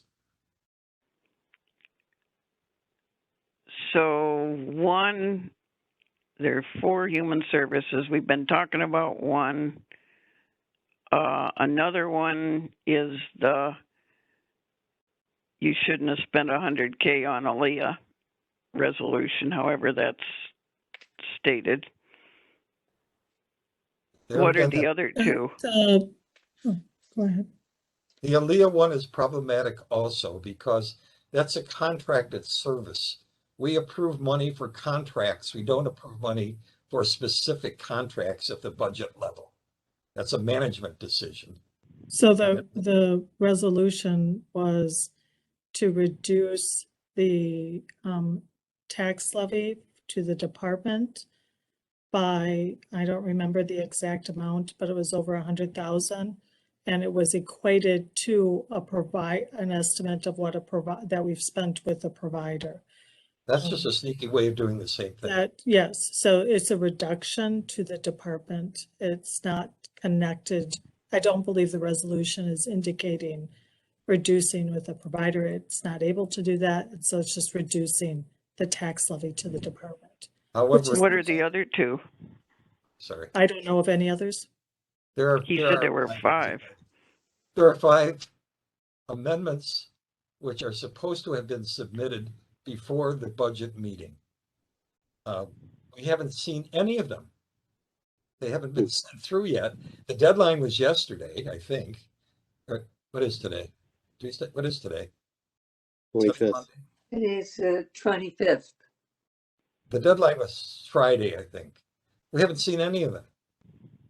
And I'm becoming concerned about that because we have to put them into the agenda. People have to see them ahead of time. So we don't actually know specifically what these amendments say yet, officially. I thought amendments could come up at the meeting. They can, but we handle first the amendments which have been submitted ahead of time. And in this instance, all the amendments I'm aware of are being submitted by Budget and Finance. And there are 5 altogether. What are the other 2 that we haven't talked about? You know, I wish I could remember. Oh. But the fact that I can't remember means we don't have it in front of us, so we don't know. And that Are they human service related? Yeah, I can't remember. I think they are, but I can't remember. Diane, do you remember? I am not aware of any others that are human service related. I only knew those. Is our county administrator on? Can we ask her if? You could ask her, but I just spoke to her right before the meeting and we talked about this. She doesn't have the text of those either. We don't know. Does she know what they're about? Or? I don't.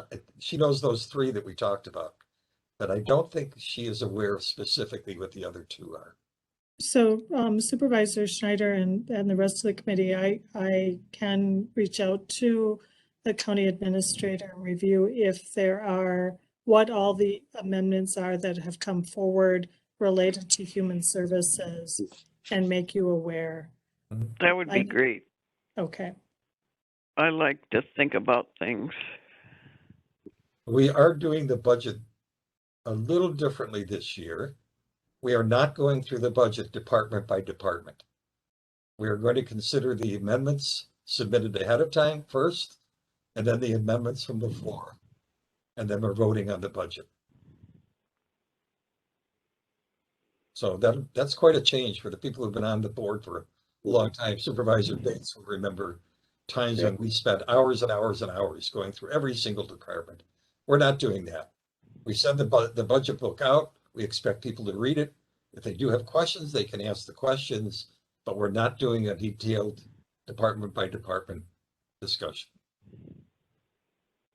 So instead of staff is only called on by you for clarifications of points. Well, just to be clear about that, the only persons who have the privilege of speaking at a meeting like this one are the members of that meeting.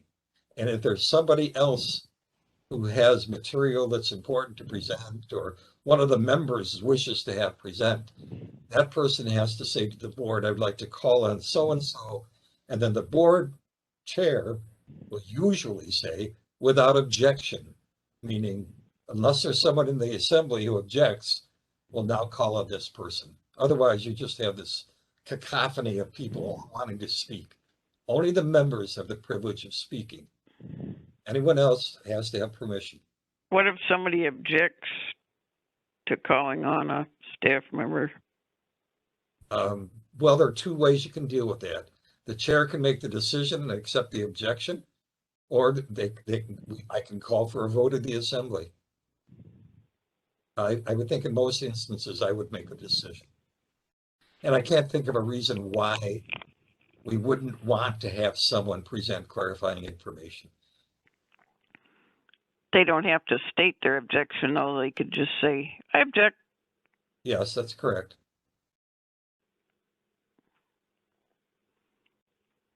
Trust me, is what I'm saying. Could I ask one more question? Please, Supervisor Maury. I'm just confused a little bit about the budget process. I thought that we had established a procedure where each committee would have a joint meeting with finance and budget. We did. What is this meeting with human resources and finance and budget, where the human resources budget was, or the personnel budget was come up? I mean, do all the other departments present any changes during that joint meeting as well, or is that? Yes. Yes. Okay. I was on that. I'm on the human resources, so I can give you more detail if you want. So the rest they- of the changes were,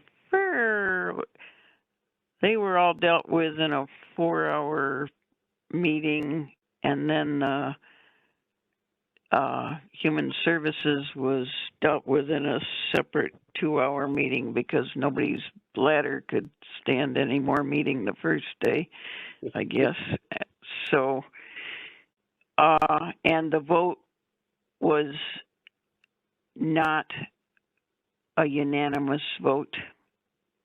There were 2 of us that did not support what the vote went through as.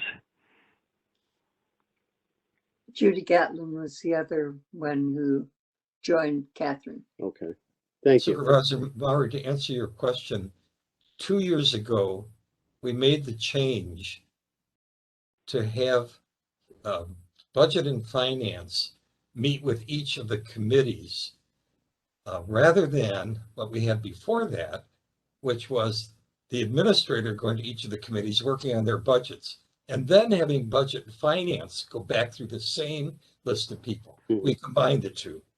And I think last year it worked extremely well. It went very well.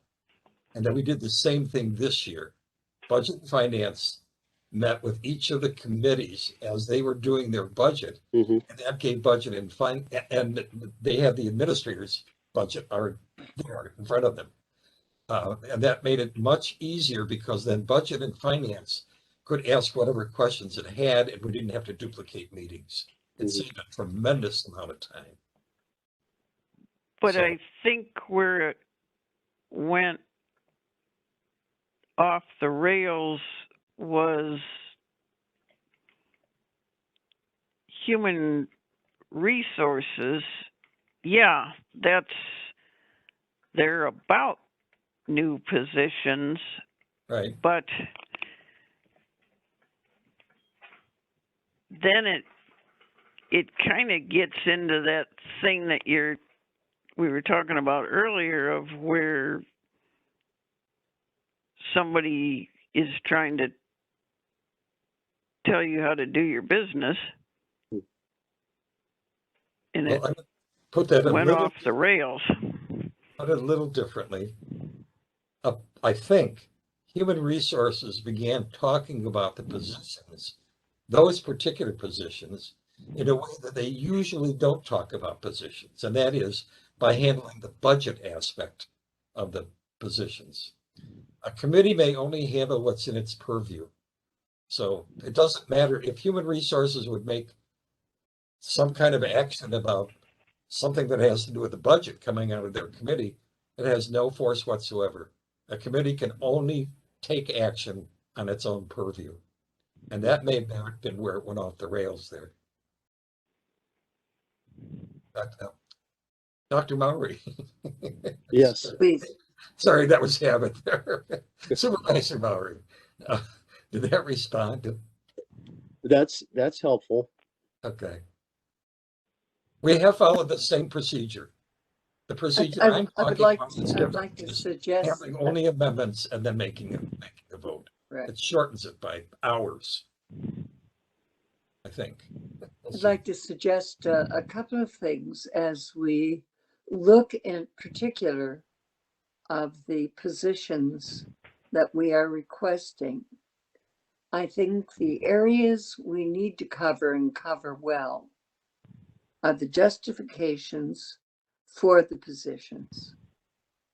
I think we need to cover well the cost to taxpayers on a county level to have positions filled that really serve the population and have the expertise that they need. And the third thing we need to cover is the ramifications of the elimination of funding, including the loss of revenue, waiting lists, deterioration of existing conditions of mental health or any others. And we need to really say that we have been operating every year for the last decade or more with a budget that was inadequate to address the state mandates that we must provide.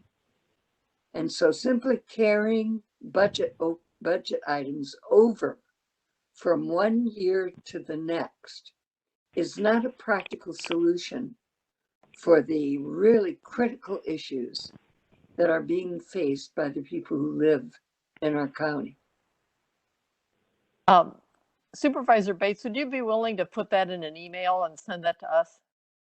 Yes, I Thank would. you. The other thing, as far as the ALEA contracted services are concerned, I think it's very important to point out that basically only management determines the services that are needed in order to complete the guidelines for the Family First Prevention Service Act. And basically in those guidelines, as of January 1st, 2018, these guidelines were to include training for judges, attorneys, and other legal personnel in child welfare about the new changes in the federal policy and reimbursement for children placed in settings that are not foster family homes. And of course, prior to that, the training of all your personnel that are going from one form of service to a completely different form of almost a holistic form for families, if you will. That is exactly the organization of the defense not defense, but the explanation I was referring to. So thank you for summarizing it. I would add one tiny point there. When we talk about the state mandates for things, usually we're talking about unfunded mandates. The family service things that we're talking about tonight, these are funded mandates. CCS is a funded mandate. And it's an exception. It's a rare exception. We should be taking advantage of that. 100% reimbursable. I'll add it to my list. Thank you. Thank you for that summary. That was an excellent approach. I think another point on that is, okay, if you don't want ALEA, which some people don't, number one, it's not our business, and you've already made that point to say who we hire, but we won't have that money to hire a wonderful company, whoever they happen to think was wonderful, or whoever we find to be another company that we'd rather hire to do training on things like trauma-informed care that we need staff to be trained on. So if you take away the money, you're taking away the training. Is that true, Diane? Yes. Very important point. Yep. Very good No, point. I would make one correction there. It is your business about what we do with Aaliyah. I mean, Diane would be reporting that, talking about it. It is within the purview of the Oversight Committee. But Right. outside of the Oversight Committee, you're correct. It's no one's business. What I was thinking about on the county board floor. You're correct. Thank you. I was looking more discreetly at the CLTS numbers, and at 105,000, Eau Claire is roughly 2% of the Wisconsin population. We have 14% of the statewide children on waiting lists in Wisconsin. The state rates that we have 64%, the lowest percent of funded children not enrolled. So Chair Smyer was just talking about CCS is funded. The state literally describes us on the website as 64% of funded children not enrolled. That's it. So, That's the important point. Funded is the key word there. We'll make sure that information is available as Catherine asked to. 14 per, read me the 14% number. It is, we have 14%, 129 out of 923 statewide waitlist children are Eau Claire County residents. Okay, so earlier I wrote down we have a third of the CLTS waiting list for the state. That would be 14%, not a third, right? Is correct. Right. That's correct. Thank you for that clarification, because I hate to be wrong about facts. And this stuff is very readily available, and it can be assembled easy enough. The state gives us this report every month because they have been urging us to end the wait list as quickly as possible. And that's why they are working with us. And our plan for these staff was specifically discussed with the state to address the wait list. That's why our rate has been set up and why our plan has moved forward in the way it has. Well, 14% is awful enough. Yes. 72 counties, I would say.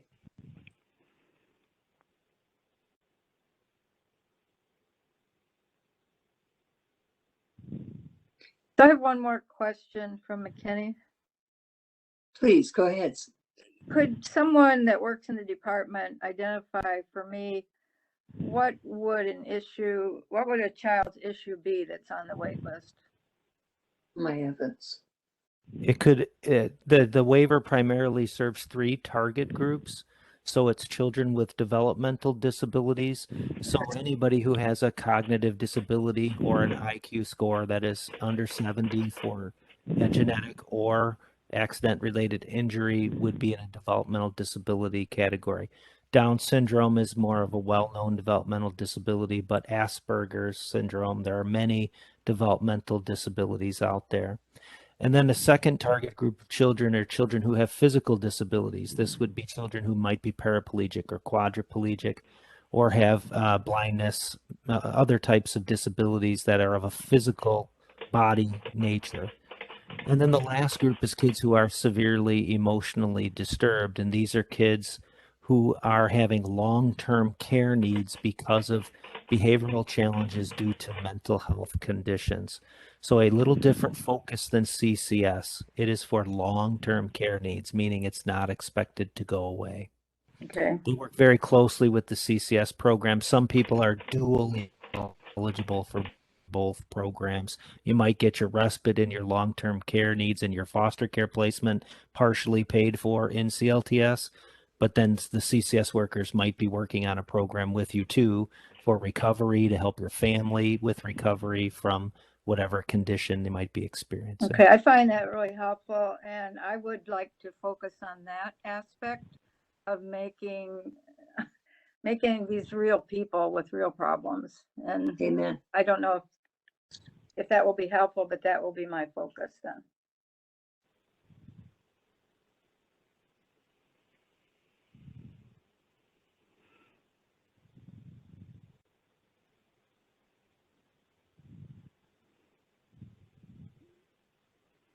Are we still there? Certainly this Okay. week, if you're having specific questions with regard to the budget process, don't hesitate to, you are more than welcome to reach out to us to ask questions as you're preparing for next week. Great. And we will provide some of this response to you also. And also keep in mind. Am I correct that we can talk to each other or we cannot talk to each other? I think, you can yeah. talk to each other. It's not as long it's not a line of trying to garner support of a majority of the committee. That's called walking quorum. Right. And that includes. So if I talk to Sandy about the point that she's thinking about raising, and then I talk to Don about something else. That's not walking quorum. No. We're talking about something different with each of them.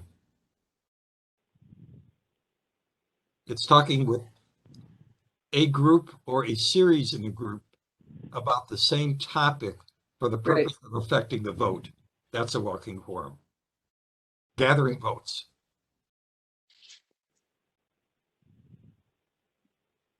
And that's not what you're doing.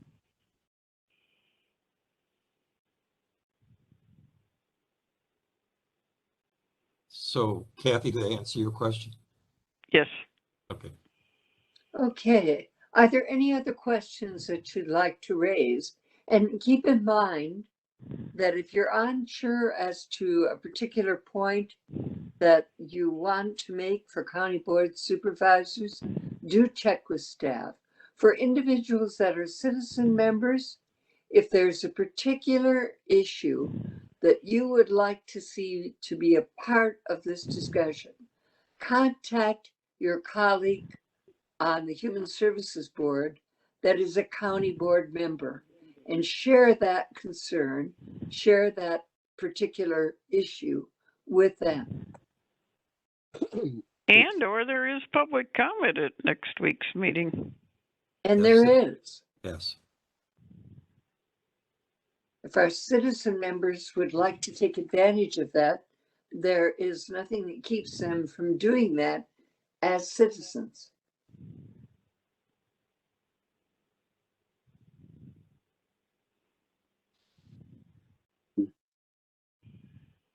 Okay. Moving, are we finished with this topic? Are people feeling more comfortable? I am. Okay. Anyone who really feels that there's something left uncovered?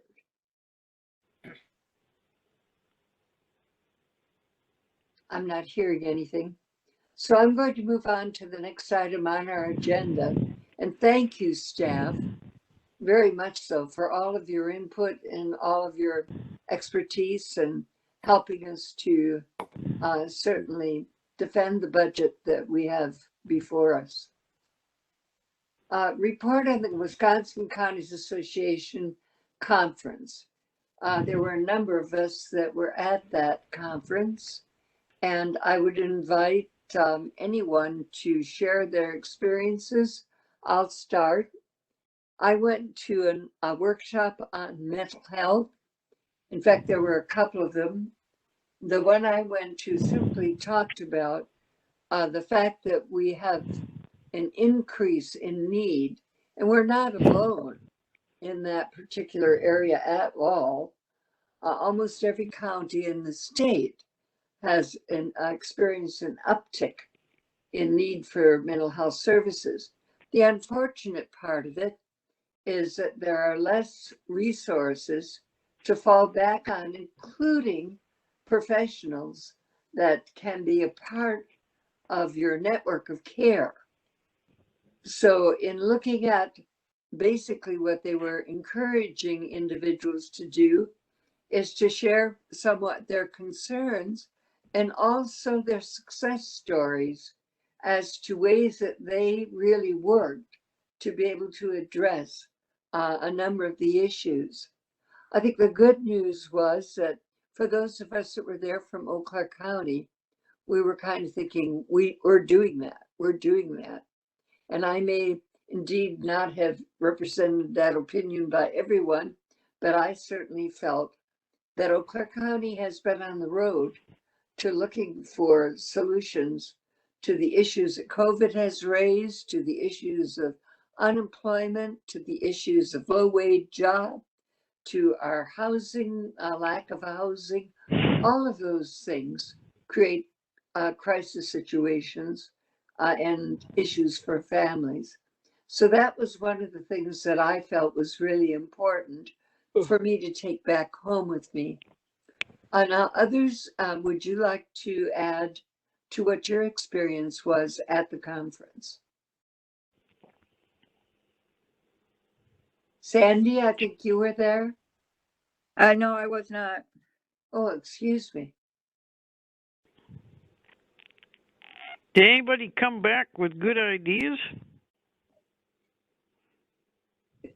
Perhaps what I'd add to that, Catherine, is I felt that we've had an advantage in that our director has been in a leadership role in the Directors Association for quite a period of time.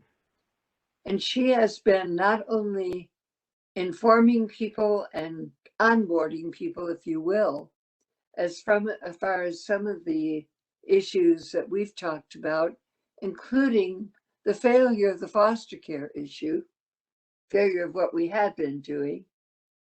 And so I think Eau Claire County has really played a leadership role in these areas. Is there more to be done? I think our biggest issue is exactly what we're talking about, and that's the budget to fill the positions with the kind of expertise that we need for the complicated cases that are now before us. So budget plays a huge role in this. And obviously, still, mandated services are not necessarily fully funded. And we have to figure out ways to make changes in our system that we can still go in the direction that we know we need to go.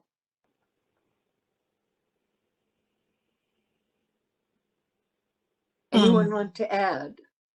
I would just add, Supervisor Bates, that I did present at the WCA conference with the Department of Children and Families on youth justice, and I can at another time share some of the information that was shared in that presentation. I just wanted to share, though, this data in terms of that they shared that I thought was 2 points that were pretty interesting. One is that the Department of Children and Families stated that they are focused from child welfare, child protective services to youth justice in how we work with kids is with their families, in their homes primarily, and within their communities, as most of the times that we can, as the best that we can. And that the data right now shows that 4 out of 5 children across the state of Wisconsin in the youth justice system had contact initially in the child protective services system. So when we can do earlier intervention and help to respond to the needs of families with their children and helping them to be successful with their children, we are helping not only those children and families, but our communities.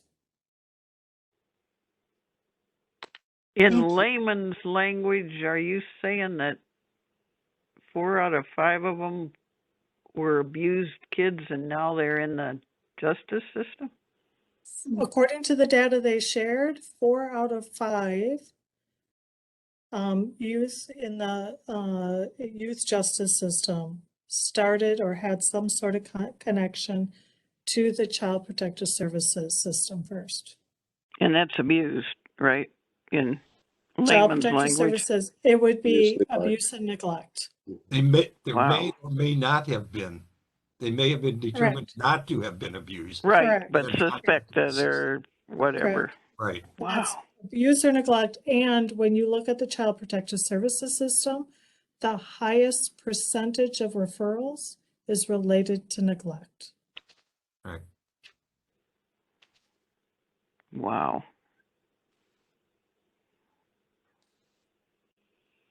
Yeah, and so that's the area where you can see the cost is much higher if it's not addressed earlier.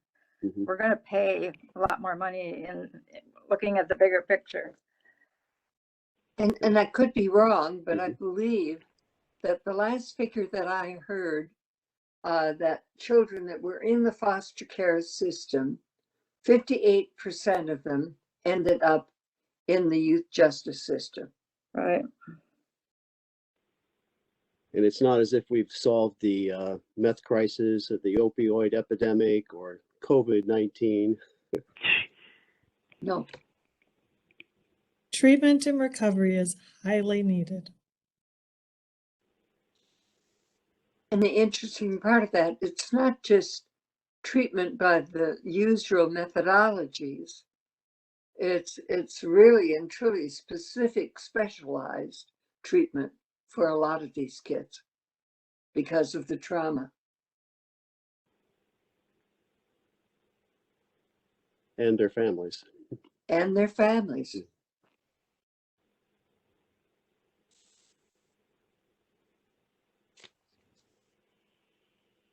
Don, do you want to take that one? Sure. I got that one. I'll need to contact Terry Bull and see, get her stats on the number of families that they work with in CPS that are involved with meth or opioids. I think it was pretty high the last time I heard a report from her. Yeah, typically our board narrative has said historically that the average of families we work with in Child Protective Services, about 80%, 70 to 80% of the families have some sort of substance abuse issues. Wow. But we can look at that again. Yeah. Well, it shows up in our jail population, doesn't it? Yeah.